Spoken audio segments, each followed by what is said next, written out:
Buen día. El tema de hoy es cómo las corporaciones financieras manejan a las empresas de la economía real. El tema o el caso estudio es de la empresa Boeing, la empresa que construye aviones y que, sostiene el monopolio de la construcción de aviones.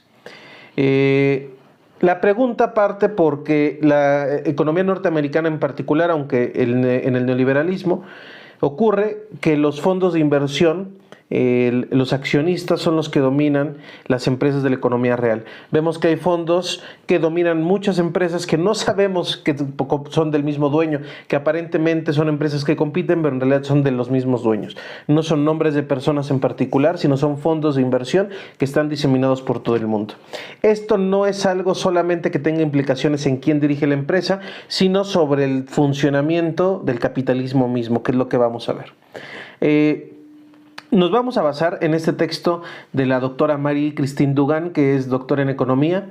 Este texto fue publicado en agosto del 2021 en la revista Dollar and Cents y su nombre es Boeing es secuestrada por accionistas y ejecutivos.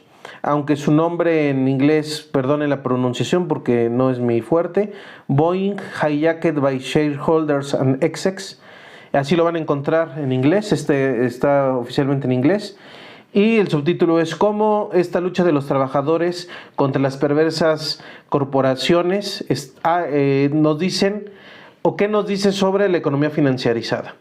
Es un tema muy importante. Empieza la autora hablando de que en 2018, dice, en 2021, dice ahora sí, 2 décadas de ejecutivos sacando dinero de la fabricación han tenido la consecuencia predecible y trágica de socavar la calidad de los aviones Boeing, a pesar de las largas horas que se dedican. Cientos de pasajeros han muerto en accidentes de 2018 y 2019. En 2021, por ejemplo, un motor del Boeing 777 que volaba a Denver desde Honolulu se desintegró en el aire.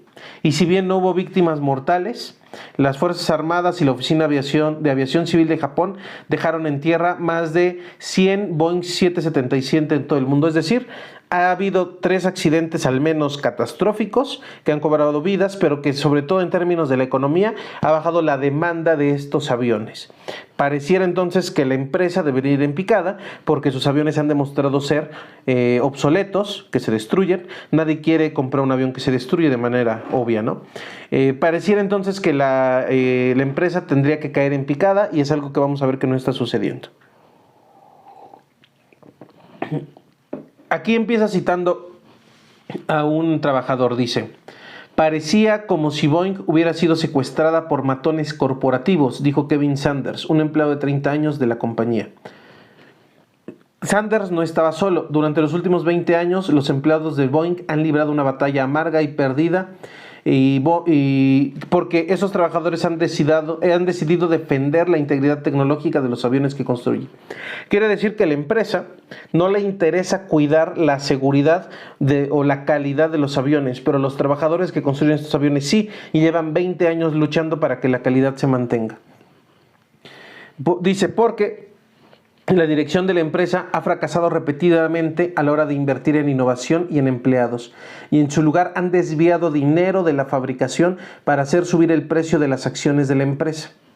Vemos entonces que tenemos estas dos dinámicas de la que la autora señala como principales de esta economía que es manejada por las finanzas corporativas, que es uno, desviar dinero para mantener los precios de las acciones altas, y ese dinero que fue desviado no se puede usar en cuidar la calidad del producto que se elabora, ¿no? Sí se generan ganancias, y esas ganancias no van destinadas a la producción o a invertir en mejor calidad, sino que se destinan a la compra y recompra de acciones.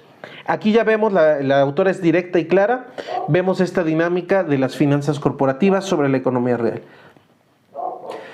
Dice, Boeing no tiene ningún competidor en Estados Unidos y solo un competidor importante en el extranjero. Es decir, que Boeing maneja un nivel de monopolio a nivel mundial que permite a los ejecutivos de Boeing renunciar a fabricar aviones mejores y más seguros. En cambio, decide invertir dinero en manipular el precio de las acciones. Si Boeing no fuera un monopolio, si tuviera competición, a lo mejor habría recortes en la capacidad de comprar acciones, pero como es un monopolio mundial, puede hacer esto, ¿no? Tiene la capacidad de jugar con los precios.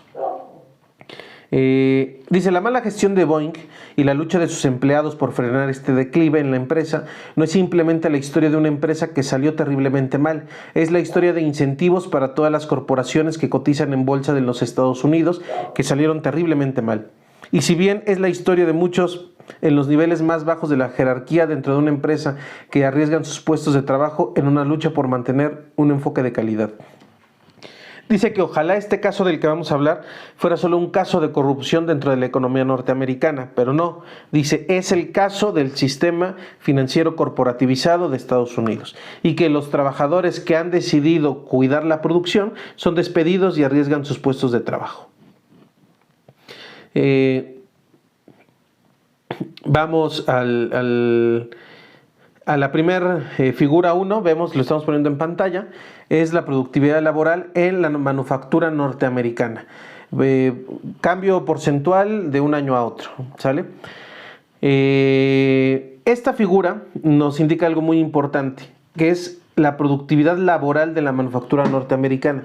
La manufactura son todos los productos, valga la redundancia, que están hechos como una cosa, pues, no es un servicio ni nada de eso, es una cosa elaborado a partir del trabajo de la maquinaria con la mano de obra. Puede ser que la maquinaria lleve el mayor trabajo, o el mayor exigencia, pero siempre hay un trabajador que está supervisando esta operatividad. Entonces se llama manufactura porque son productos elaborados, ¿sale? Y es importante porque la manufactura es la que produce los productos o las cosas que se mueven en el día a día. Vemos cómo su nivel más alto de la manufactura norteamericana es el año 2004 y luego cae en picada de manera estrepitosa. Este dato es muy importante porque revela algo que está en la boca de todos, que es cada vez más los productos chinos, y todos estos productos chinos, como nos gusta decirles en lo cotidiano, ahora son mucho más baratos y están inundando el mundo. Eso quiere decir que la manufactura china ha crecido en productividad, ¿sale? Entonces quiere decir que Estados Unidos ha dejado de producir menos manufactura. Eso es lo que nos quiere decir este gráfico desde el año 2004. Dice, ¿qué le pasó a la productividad? La acumulación de capital.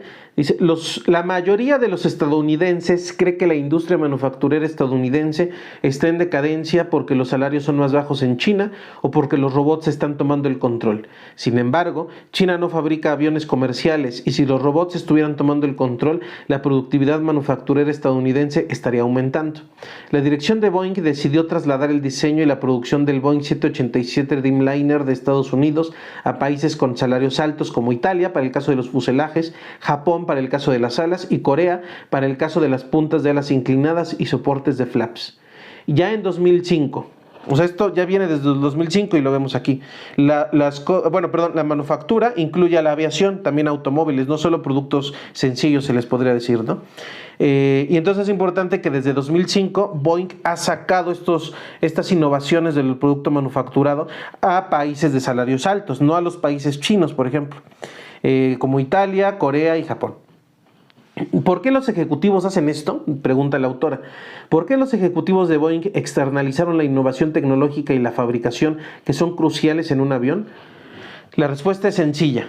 Porque la innovación es cara. Los ejecutivos de Boeing querían que las empresas italianas, japonesas y coreanas las pagaran, que estas empresas asumieran los costos. De ese modo, los ejecutivos de las sedes estadounidenses liberarían fondos para hacer subir el precio de las acciones. Es la primera de las cosas que están sucediendo. Externaliza la inversión, es decir, contrata outsourcing para que sean las empresas extranjeras las que inviertan en esta innovación y sean ellas las que suman los costos, porque innovar es costoso. Recuerden que antes de sacar un invento al mercado hacen muchos experimentos y solamente son un porcentaje menor los que quedan, pero claro que esto se ve bien redituado porque si las empresas sacan un invento futurista, por un largo periodo ellos pueden cobrar altas tasas de valor porque tienen ese adelanto tecnológico. lógico. Entonces vale la pena invertir en inversión porque se puede redituar la ganancia en el futuro. Sin embargo, ves lo que Boeing no quiere hacer. Deja que sean otras empresas las que gastan en innovación para que ese dinero que no gasta se lo pueda ahorrar y ya ahorrado lo pueda gastar en la compra de acciones. Vemos la figura 2 que estamos viendo en pantalla, Free Cash from Operations versus Free Cash Spent on New Capital. El flujo de efectivo o de dinero libre comparando contra este dinero libre gastado en nuevo capital. Quiere decir la inversión de la ganancia que genera la empresa Boeing, cuánto se destina a nuevo capital y recordemos que el nuevo capital te hace más productivo. Y esta es la explicación que representa a la figura 1 que ya vimos. ¿Por qué cae la manufactura? La respuesta está en la figura 2. La pregunta de la figura 1 es ¿por qué cae la manufactura? La figura 2 nos da la respuesta. Porque no se está invirtiendo en maquinaria. Dice, en muchos años, hasta 2018, la corporación obtuvo la mayor parte del flujo de efectivo libre de las operaciones. Es decir, las columnas verdes es el dinero libre, ¿no? que resulta, o la ganancia que resulta después de las operaciones. Vemos que no ha tenido pérdidas. Si las columnas verdes son las ganancias, no han caído, salvo el año de la pandemia y el 2008, que fue el año también de la caída de la bolsa de Wall Street. No ha tenido pérdidas Boeing. Dice, pero la línea azul descendente indica que Boeing solo invierte entre el 10 y el 20% de su efectivo en nuevos equipos para las operaciones de producción, conocidos como gastos de capital. ¿Ven? Es lo que decimos. La línea azul indica cuánto se gasta en inversión de capital. Y vemos que la ganancia se está creciendo, o al menos se mantiene en un nivel alto, pero la inversión en nuevo capital está disminuyendo. Es decir, no tiene sentido. Tendría sentido si la inversión disminuye porque la empresa va mal. Entonces puedes decir, no invertimos porque la empresa no tiene ganancias. Ahí habría un sentido, habría una correlación. Pero ahora no hay correlación. Si la empresa Boeing sí tiene ganancias, pero se invierte poco en capital, es lo que nos quiere decir. Lo verde, recordemos, son las ganancias, y la línea azul en caída es la inversión en nuevo capital. Dice, dado que aproximadamente el 60% proviene de las operaciones y solo el 15% vuelve a las operaciones, los estados de flujo de efectivo de Boeing revelan una lenta erosión de la capacidad de fabricación, ya que la empresa gasta cada vez menos en equipos de capital de cualquier tipo. Y sentencia, y fíjense esta frase, es bien interesante, pongamos atención. Si es así como la clase capitalista estadounidense acumula capital, entonces no es de extrañar que el capitalismo en Estados Unidos no esté funcionando bien. Interesante y contundente afirmación. Ahorita Trump, bueno, están las elecciones, Trump afirma que Estados Unidos va en declive económicamente por los migrantes, por los mexicanos, por los chinos que se están quedando los mejores salarios. Trump tiene una teoría sobre la decadencia económica de Estados Unidos y su teoría sostiene la hipótesis de que son los migrantes los que le están quitando este vigor a la economía norteamericana. Por su parte, Biden, por ejemplo, sostiene que la economía norteamericana está en un tapón y que no está creciendo por Putin, por los chinos, porque están haciendo competencia real y que porque Putin mantiene un conflicto contra Europa. Entonces, dice Biden, si Putin no estuviera ahí, Estados Unidos estaría floreciendo. También tiene una teoría sobre la caída económica de Estados Unidos. Putin o Trump sostienen entonces que el efecto de la caída de Estados Unidos proviene del exterior, ¿no? Analiza las externalidades. Y bien, pudiera ser que tengan algo de razón. Este no es el momento de analizar si es cierto o no lo que dicen. Lo que sí es importante es señalar y regresar al texto es que es importante analizar la tendencia interna. ¿Qué está pasando al interior en el seno de la economía norteamericana que no tenga que ver con lo exterior? Y la autora sí ofrece si bien no es una afirmación contundente de que de esto está cayendo, sí es una afirmación que nos permite entrar a investigar en un futuro. Y recordemos entonces, regresando a la figura 2 que está en pantalla, sí hay ganancias de la economía norteamericana, sí hay ganancias de Boeing, pero estas ganancias no se están invirtiendo en inversión de capital. ¿Qué pasa cuando no se invierte en una empresa? Pues simplemente se erosiona en el mediano y largo plazo. Tenemos una empresa que sin generar pérdidas se le está secando, se está desgranando, se está sacando más de lo que se le invierte, y tenemos una empresa que va a quebrar en el corto o largo plazo, ¿no? Se está secando esta empresa. Puede ser que Boeing no quiebre como tal, pero es lo que está pasando en la economía norteamericana. La economía norteamericana en su conjunto es una economía en la que no se le invierte. Por eso decía la autora, esto que está pasando en Boeing es algo que está pasando en el resto de la economía financiarizada. Estados Unidos tiene una economía que no invierte en aumentar su productividad. Entonces, por eso dice la autora, si Estados Unidos tiene un capitalismo que no invierte en ser más productivo, no es de extrañar que el capitalismo en Estados Unidos no esté funcionando bien. Esto me parece un extraordinario hallazgo de la autora. Dice, entonces, la pregunta, ¿cómo gasta Boeing realmente su efectivo libre? Las barras amarillas en la figura 3, que ponemos en pantalla, muestran el gasto combinado en dividendos a los accionistas y recompras de acciones. Ambos tipos de gasto terminan en los bolsillos de los accionistas y ambos aumentan el precio de las acciones. En 2017, el año anterior al primer accidente aéreo, bueno, ahorita vamos con eso. Entonces, ¿en qué se gasta el dinero en efectivo? Acaba en los bolsillos de los accionistas. ¿Ven? Esta es la dinámica. Las ganancias que produce Boeing no se invierten, se mueven y acaban en los bolsillos de estos fondos de inversión. Acaba en forma de ganancia privada, ¿no? Entonces tenemos capitales financieros que se apropian del excedente de las empresas y no lo reinvierten, sino se lo van quedando. Pero entonces pregunta, bueno, sí se lo quedan, ¿y ahora qué hacen con él? No es que nada más se lo queden, porque un capital que no se mueve es un capital que no genera, ¿no? No es útil para el capitalista. Pero este es un capitalista financiero, no es un capitalista industrial. Y dice que lo usa para la compra y la recompra de sus propias acciones. Regresemos al texto. En 2017, el año anterior al primer accidente aéreo mortal, el gasto de Boeing en dividendos y recompras de acciones fue del 66% del gasto total, mientras que solo el 9% del efectivo de Boeing se destinó a nuevos equipos para fabricar aviones.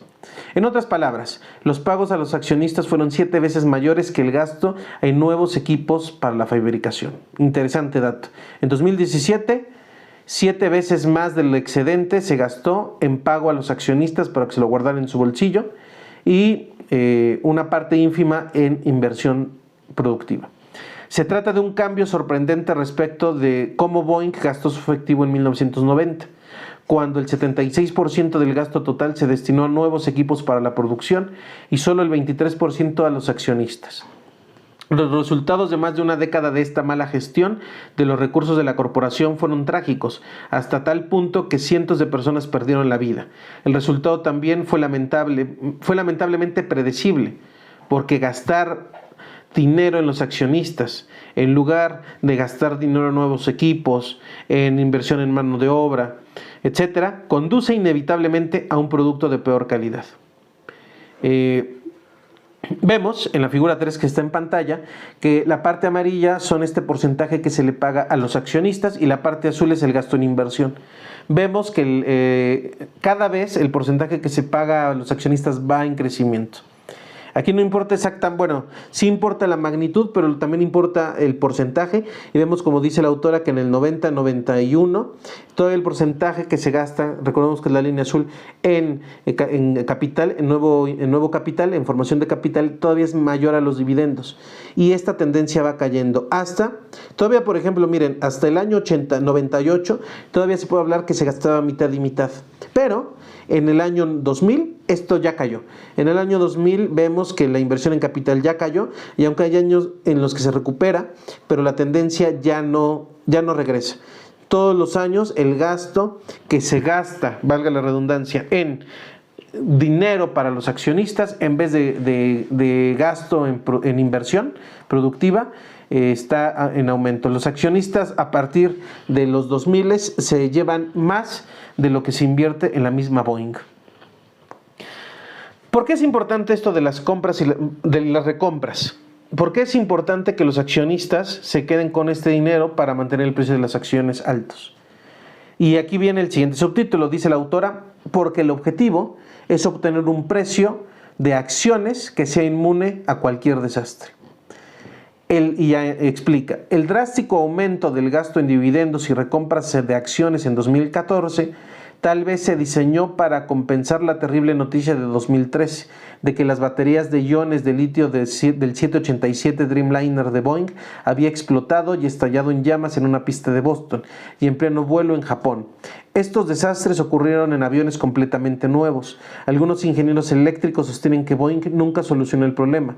Si una celda individual dentro de la batería se sobrecalienta, los electrolitos inflamables que lo rodean se incendian y la batería puede comenzar a emitir humo. Debido a los oxidantes de los electrolitos, los extintores de incendios no funcionarán para apagar el fuego. Después de los incidentes del Boeing 787 en 2013, Airbus cambió las baterías de iones de litio por baterías de níquel-cadmio para su avión A350. Su rival del 787, en cambio, agregó aislamiento a la caja que contiene las baterías de iones de litio y construyó un respiradero para que cuando las baterías exploten, el humo no se extienda al resto del avión, sino que fluya hacia el exterior. ¿Sale? ¿Por qué esto es interesante? Porque si dejaban que la mala producción del avión Boeing impactara en las acciones, entonces íbamos a tener ahora sí una empresa que iba a la quiebra. Entonces, en 2013, pone el ejemplo del año, tuvo Boeing una duda. O le invertimos de nuevo en producción, volvemos a hacer inversión en capital y eso nos quitaría dinero para llevarnos a nuestros bolsillos, o mejor, a través del dinero en el bolsillo, movemos el precio de las acciones para que se mantenga alto sin importar que el producto de Boeing sea desastroso. Tuvieron esas dos opciones y optaron por la segunda. Este del precio de las acciones inmune del desastre es un objetivo central en estas finanzas corporativas. Es decir, hay un divorcio completo entre las expectativas de las acciones y la economía real. No importa qué pase abajo, no importa qué pase con la empresa Boeing, no importa que todos los aviones exploten, siempre y cuando los precios de las acciones se mantengan altos. ¿Cómo ocurre esto? ¿Cómo se logra mantener este divorcio en el largo plazo?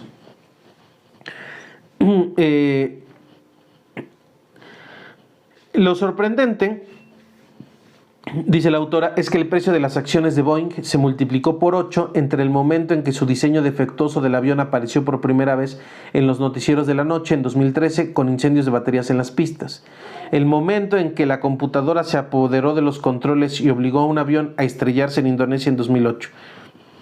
Incluso el accidente del segundo avión en marzo del 2019 apenas hizo mella en el precio de las acciones de la compañía. Eso era sorprendente, es todavía. Una de las razones por la que el precio de las acciones de Boeing se mantuvo alto fue el hecho de que las tasas de interés estadounidenses han estado en un nivel muy bajo desde 2008.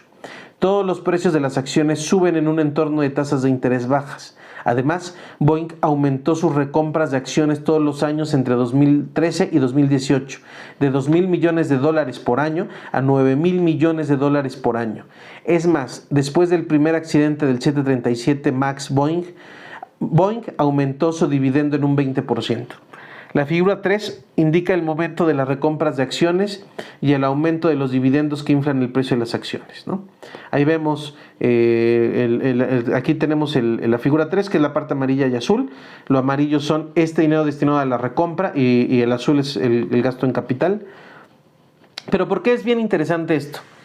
¿Cómo funciona la compra y la recompra? No vamos a profundizar en eso porque ese es otro tema, pero la compra y la recompra es que los mismos accionistas, ya es legal, en los 90 hubo una reforma en donde los mismos dueños accionistas de cada empresa, en este caso de Boeing, pueden ellos comprar y recomprar sus mismas acciones. Es decir, imaginemos que somos aquí 10 accionistas de Boeing, entonces yo mismo vendo a nosotros mismos, en un grupo, nuestra misma acción, y eso luego él la compra y luego la vuelve a revender y nosotros la volvemos a recomprar.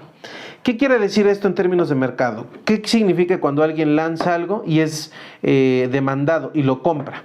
Y luego lo vuelve a lanzar y vuelve a ser demandado y lo compran. Y luego lo vuelve a lanzar y lo compran. Quiere decir que es un producto que se está apreciando. Pero ¿cuál es el mercado? No es el mercado de los aviones, es el mercado de las acciones de Boeing.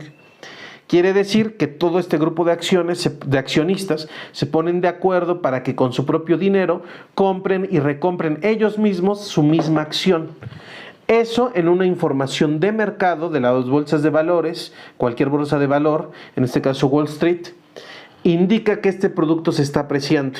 Entonces reporta la subida de los precios de las acciones de Boeing. Es decir, quieres que en Wall Street, que es donde todo el mundo está viendo los precios de las acciones, vean que tu producto va a la alza, tienes que hacer que sea un producto demandado. O sea, la acción de Boeing que sea demandada. ¿Cómo logras demandarla?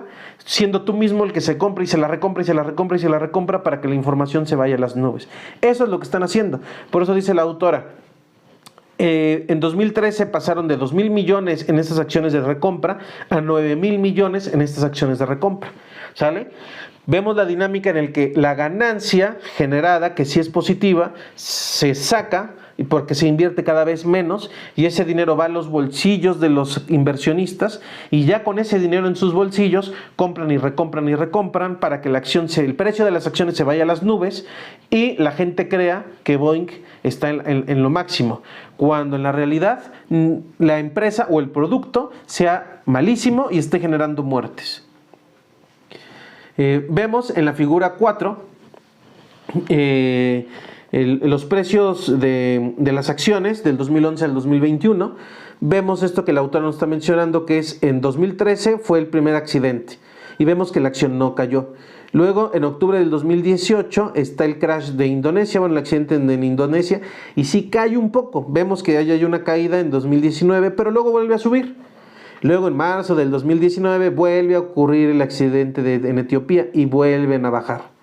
Pero no baja sustantivamente, sino que se mantiene. Lo que le pega es el gran crash del COVID en 2020. Esa es la gran caída que tuvo en el precio de las acciones, porque la gente dejó de viajar. Pero vemos cómo de nuevo vuelve a subir, ¿no? Vemos cómo los precios de las acciones se mantienen altos, aunque los accidentes indiquen que el producto sea de mala calidad. Dice, esto también es importante, que Boeing corrompe al gobierno para que los esfuerzos de los ejecutivos de Boeing para hacer que el precio de las acciones sea inmune a las malas noticias se sostengan en cultivar la complicidad del gobierno y suprimir las voces de los trabajadores. Para ver esto claramente tenemos que remontarnos a principios de la década del 2000. Esto se debe a que en el tema de los aviones hay un desfase de al menos 10 años entre el momento en que se concibe un nuevo avión y el momento en que el producto terminado se entrega al cliente. 10 años de diferencia. Desde que el Boeing 737 MAX se estrelló por primera vez en 2018, debemos retroceder 10 años hasta 2008. Para entender por qué el avión no fue rediseñado desde cero para acomodar los motores que dijimos que se encienden, que tienen problemas. ¿Por qué no los acomodó? En 2008 descubrimos que la gerencia de Boeing estaba en conflicto con sus propios maquinistas. Aquí la autora hace un gran trabajo recopilando. Yo voy a ser muy sintético porque pone varios casos de cómo los trabajadores de todas las líneas, desde ventas hasta los ingenieros, todas las líneas de producción de Boeing, sabían que esto iba a suceder. Y esto es muy importante de sacar a la luz porque en esta caída de las finanzas corporativas o de las empresas corporativizadas, la gente podría decir, no sabíamos que estaba mal, ¿no? Las empresas podrían decir, no sabíamos que había un mal producto. Esto es un error y que nos acabamos de dar cuenta con las caídas de los aviones. Pero por eso la autora dice, esto es falso. Porque desde 2008, aquí ponen muchos ejemplos, estoy siendo muy sintético, pero hay muchos ejemplos de que desde el 2008 los trabajadores han estado diciendo que ellos se rehusaban a construir estos aviones porque sabían que eran mortales. Sabían que estos eran trampas mortales para la población. Entonces aquí hay un largo historial de que se iban a juicio, los trabajadores se iban a juicio a los tribunales para decir esto se va a caer, nos rehusamos a construirlo. Y no era que no quisieran construirlo, sino le exigían a Boeing un cambio en el diseño de los aviones. Eso, como ya dijimos, si Boeing cambiaba el diseño de los aviones, tenía que invertir en innovación y eso no lo quería hacer. Entonces vemos cómo los trabajadores pelean todo este tiempo, luego que aquí hay muchos ejemplos, para que Boeing cambie el diseño de los aviones. ¿Y cuál es la respuesta de Boeing y del gobierno? a callarlos. La respuesta es correrlos, intimidarlos. Todas estas personas perdieron su trabajo. Y estas personas sabían que su empleo estaba en riesgo y aún así decidieron poner en riesgo su fuente de ingresos con tal de ellos no ser cómplices de esta construcción. Y efectivamente muchos perdieron su trabajo, afortunadamente no todos, pero muchos sí. Pero no lograron parar esto. Es decir, ahora 10 años después, bueno, ya en el 2018, pero ahorita ya pasó más tiempo y Boeing siguen construyendo estos aviones. La pregunta es, ¿no les costaba menos hacerle caso a los trabajadores y cambiar el rediseño? Es una pregunta que siempre va a estar en el aire, el hubiera no existe, pero lo que sí es que optaron por callarlos, correrlos, intimidarlos, presionarlos, pero con tal de no invertirle y llevarse ese dinero a los accionistas. Un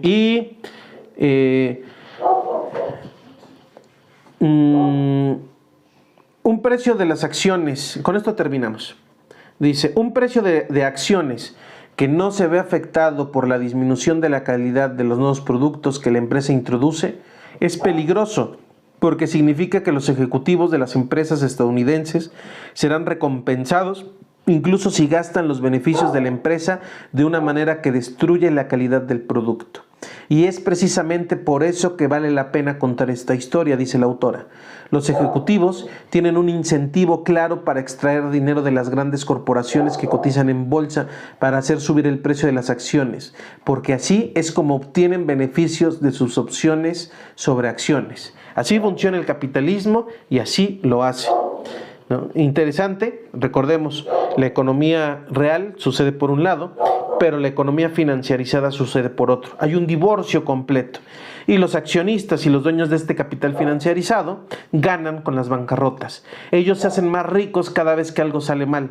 Ese es el principio de la especulación. La especulación es apostar para que la gente pase hambre y cuando pasen hambre ellos se vuelven más ricos. La especulación es apostar a que algo va a suceder, sea bueno o malo. Por lo tanto, cuando pasan cosas malas también ganan.